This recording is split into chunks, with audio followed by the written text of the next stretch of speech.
times when we've accidentally sent out a message and regretted it. Oops, I mean, without finishing it.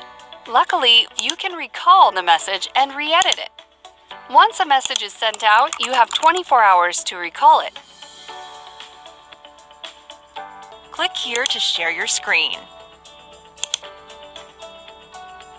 You can also share a Lark doc. Participants can click View on your own to scroll the doc at their own pace, or click View with Presenter to follow your view. Everyone can work on the doc simultaneously right from the video call window. You can share a doc just as easily on your phone. Teamwork doesn't need to stop when you're on the go. By default, simply copy the URL of the doc and send it to the group chat. By sending it, you're giving group members the permission to read the doc. With one click, you can also give them the permission to edit. Now you have your colleagues Eric and Kevin on the doc, and you can edit together in real time.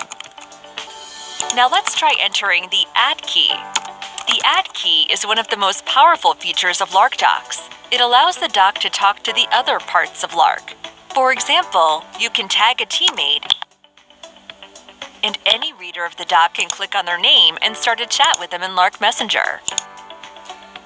You can also tag another doc. Simply enter Add and then start typing the title of the doc.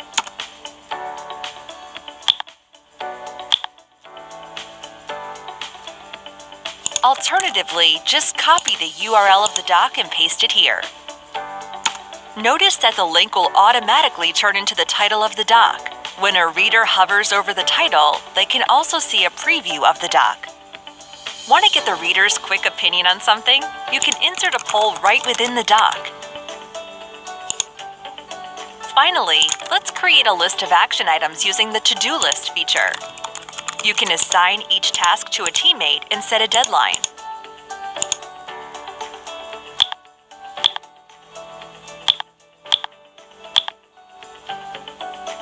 A bot will send them a reminder so that you don't have to.